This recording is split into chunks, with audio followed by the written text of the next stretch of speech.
Art is something we're all introduced to young. I'm more than certain that every single person watching this video right now could talk about their favorite movie, book, game, so on. Art is something that can change the core of our being, help us make connections between people we never know, and even create powerful memories that can help us move through life better and stronger. Yet, sometimes, liking certain pieces of art can leave you in a strange place. I guess what I'm trying to say is that some things you like just won't be considered respectable. I'm not talking about art that is genuinely harmful or made with bad intent. There's already a lot of examples of that. No, I'm talking about art that the general populace, or maybe instead loud groups on the internet, have all decided to label as inherently, quote-unquote, bad. And before you pull the whole just don't let other people ruin things for you shtick, it doesn't work like that all the time. Your interactions with a piece of media are going to be heavily defined by the types of scenarios it puts you in, as well as the people you meet. Or, I guess what I should rather say is, if people are being jerks for long enough about something, you'll learn to not enjoy it as much anymore. I mean, I wouldn't exactly blame people for not sticking with Star Wars because of all the toxic infighting that got far worse in the past decade or so. And it's somewhat true that you can simply try to ignore that stuff, which, if you can, more power to you. But sometimes, those voices can get very loud, very annoying. Those nitpicky voices sometimes just echoing at the back of your mind whenever you're trying to enjoy something. To give you a personal anecdote about my experiences with a phenomenon like this, I'd like to bring up Bleach. Not the literal chemical, but the manga by Tite Kubo, which was later adapted by Studio Pierrot. And if you don't know about it, it was probably one of the biggest pieces of manga, anime, hell, maybe even media in the whole 2000s. I mean, it's called one of the big three of Shonen Jump for a reason. It's held up there with One Piece and Naruto and just pulling in the readership. And when I was younger, I obviously read all three, One Piece, Naruto, and Bleach. And I loved all three of them, don't get me wrong. I'd go to the library and rent out the volumes all the time. Though, I will say when I was younger, Naruto was my favorite out of the three, but trust me, it wasn't a favorite by a large margin. It just appealed to me more at the time. Though, I did adore Bleach as well. In fact, when I was younger, I always wanted to make something that looked closer to Bleach than Naruto. Yet, when I was given my first smartphone in middle school and was exposed to the internet, I got used to this kind of pervasive, almost ear-piercing sentiment online. That being, of course, Bleach is bad. At first, I didn't believe it. I mean, did they even read Bleach? It has a genius magic system. Seriously, it does. It's one of the best in all of Shonen, in my opinion. It's got great character arcs, and the art is phenomenal. But the more and more you hear Bleach is bad, the slower it just started to make sense. Sure, I was just a stupid kid at the time, but if you hear thousands of people saying the same thing over and over and over again, I mean, how can you say that those thousands of people are wrong? Of course, the older I've gotten, the more I've realized that that's just general opinion, and you really should try to form your own opinions on things. But I didn't have that mindset yet, and let's just say that no matter how much of a mindset you have on that, sometimes that loudness can really just break through the noise and even get into your head a bit. And trust me, not everyone also has the mindset of ignore the popular opinion. And trust me as well, not everyone knows how to talk about things from good faith criticism. Apocalypse is an idiot. It really wasn't until my later high school years when I started to reread parts of Bleach that I realized those people are wrong. Bleach, in my opinion, was great. Yeah, there was a reason it got popular, and that's because you could tell Tite Kubo put so much love, care, and even effort into a series. Now, I know what you're probably thinking. Mr. YouTube man, what does any of this have to do with Kingdom Hearts? Well, I'm glad you asked. You see, the phenomenon that happened to Bleach, I think has happened 1,000-fold with Kingdom Hearts. But before I go into why Kingdom Hearts is way better than you think, let's talk about what Kingdom Hearts actually is. Kingdom Hearts is an RPG franchise created by Square Enix in collaboration with Disney. The director and creative lead of the games, since its inception, is Tetsuya Nomura.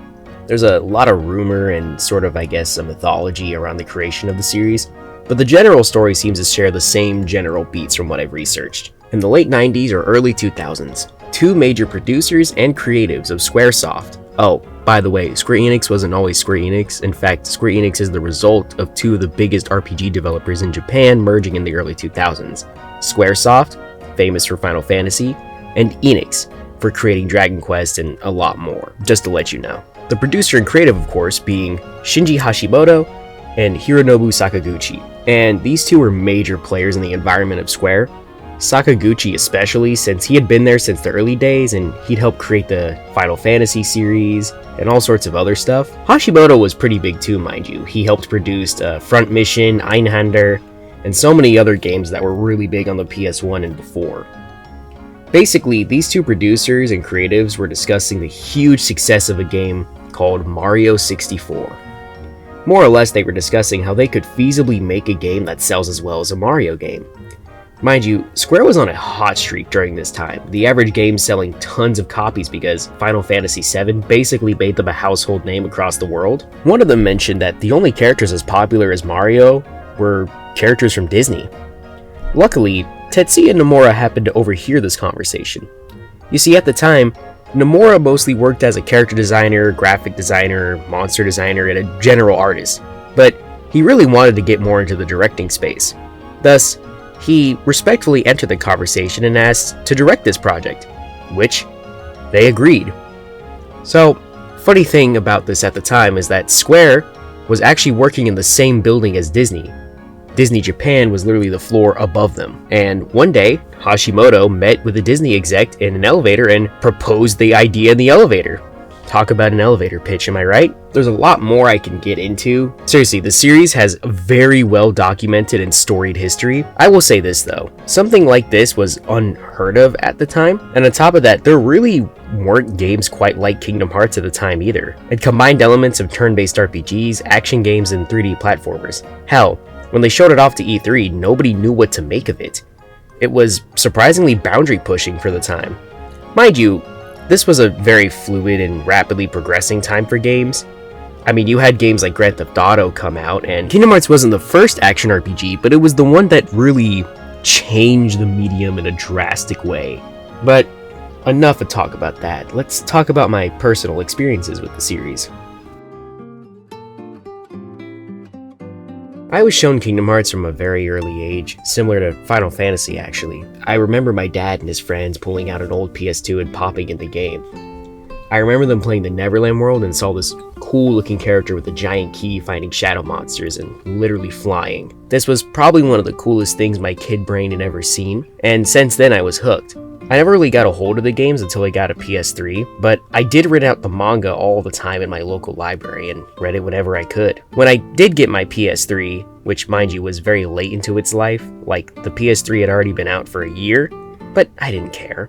I now had a whole new library of games to play, and that Christmas I remember getting Kingdom Hearts 1.5 Remix on the PS3. It was probably one of the best Christmas gifts I'd ever gotten. Thanks, Mom and Dad. I played the hell out of that game, but later, probably like a year or two at most, I'd gotten the 2.5 remix. And not to get too personal, but I got that game in the right time I needed it. I mean, KH2 is one of my favorite games of all time for that specific reason. So yeah, safe to say I'm a little emotionally attached. And it does kind of upset me when people just completely crap on it. There's valid criticism of the series for sure. I've critiqued it many times before because it's not perfect, and there really is no such thing as a perfect game or movie or whatever. I could talk about all the little things that I wish they could have done differently, but sometimes I just feel like people just tear down this series, mostly in bad faith. Why? I don't really know. Maybe it's to feel mature, superior, like you have better taste? I don't really understand that. I mean, the series has a ton of strengths. Let's talk about those strengths, actually. The great thing about Kingdom Hearts that I think most people can agree on is the gameplay. Though depending on the game you're playing, the gameplay can shift drastically. It kind of shares that trait with its forefather, the Final Fantasy series. But that just means you're getting all sorts of different flavors, and it also means you're not going to play the same game twice, unless, you know, you are playing the actual same game twice. You have the numbered games and 358 Days Over 2, which share the main mechanic of the command menu. This gameplay system is literally genius. It's a perfect blending of an action game like Devil May Cry or Ninja Gaiden with the classic turn-based menu systems of Final Fantasy and Dragon Quest. The system makes it so that you aren't simply just mashing the attack button. I mean, sure, you can do that, but it's not going to get you very far. You sort of have to balance all the commands when you get into a battle, and usually you're not going to use everything. There's many times you'll be navigating the menu mid-battle. The command menu also makes it so you can have a very customized battle experience. If you want to play Unga Bunga sword that blitzes his enemies in one attack, you can do that. You want a wizard sword that blows through his enemies with spells? Sure, that's allowed. It's actually a genius system for many reasons, and it's such a flexible system as well that each game with it plays drastically differently. The other main system that appears in 3 games in the series is called the Command Deck, which appears in Birth by Sleep, Recoded, and Dream Drop Distance. If you thought the command menu had an insane amount of freedom, wait till you see what this baby can do. Essentially, the command menu is a collection of various actions that you have to place into different slots in order to use them.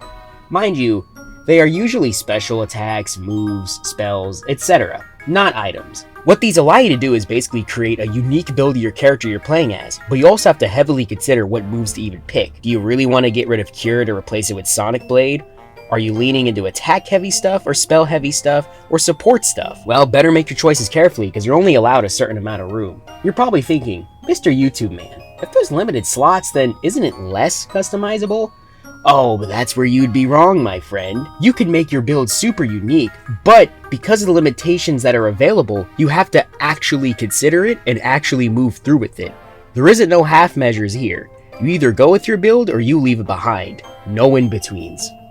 And honestly, that kind of makes a genius all into itself. Of course, not all these games play similarly. In fact, each of these games have unique subsystems, which I won't get into here because I don't want this to be 4 hours long of a video.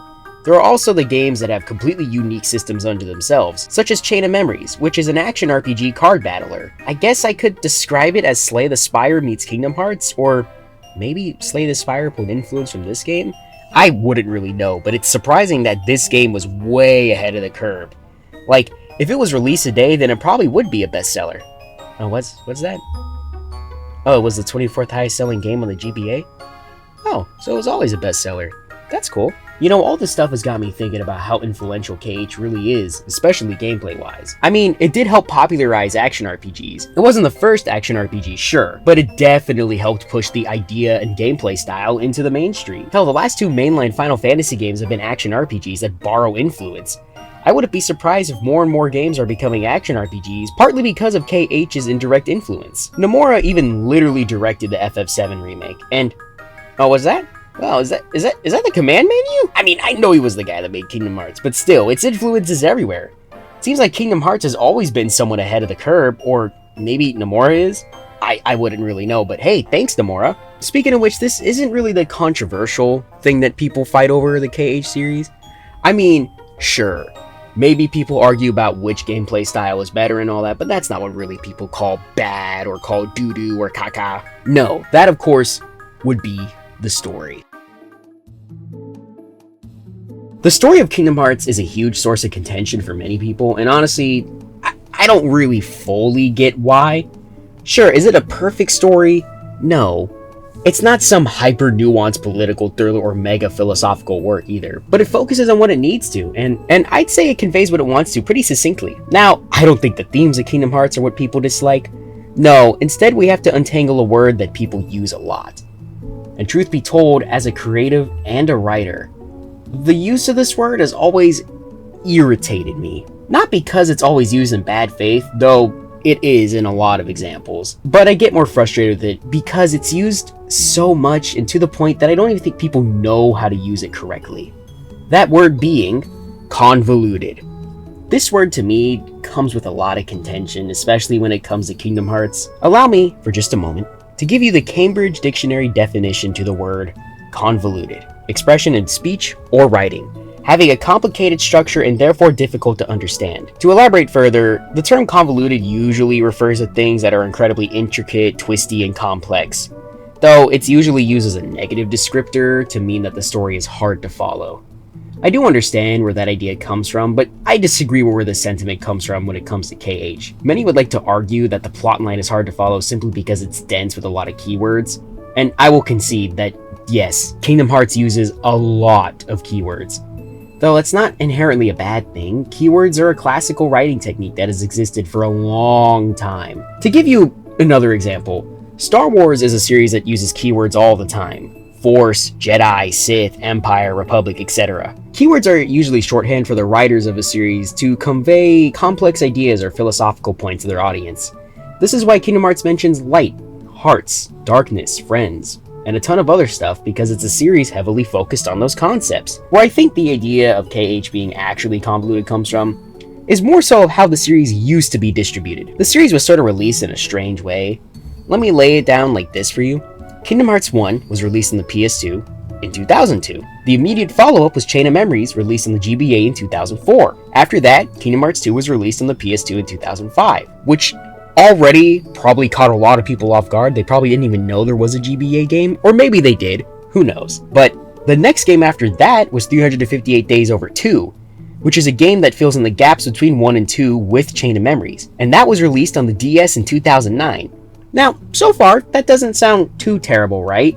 I mean, all you really needed was a DS, a GBA, and a PS2, all of which were very popular for the relative times they were made. Now, when we get to the next game, which is a prequel to everything, that was released on the PSP in 2010, which was followed by a release on the DS and then the 3DS. Yeah, do you see the issue here? If you answered the games are telling a story in a non-linear order, you'd be wrong too. Many stories, and especially very popular ones, are all told in non-linear order. Star Wars, Metal Gear, Street Fighter, hell, even FNAF. And trust me, FNAF is like an actually complicated, convoluted series, but that is a good thing for that series.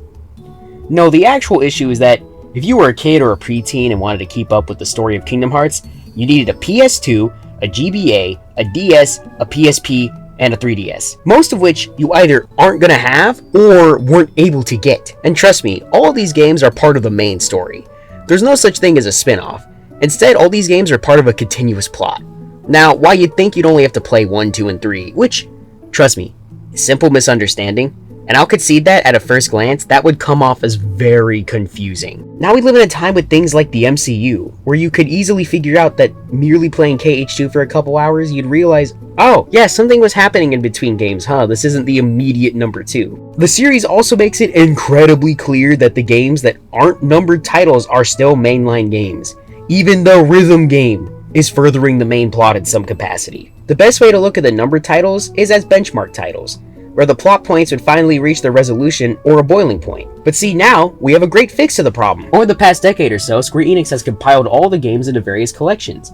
You have the 1.5 remix, which has the first 3 games in chronological order, the 2.5 remix, which has the next 3 games, though now in release order, for some reason, and the 2.8 remix, which has all the next 3 games. And the remixes collect all the games in actual playable form, except for 358 Days Over 2, Recoded, and Kingdom Hearts Key, which is kind of like a spin-off MMO title, but that one isn't like super important for like the main plot. That's just lore stuff if you're really interested in it.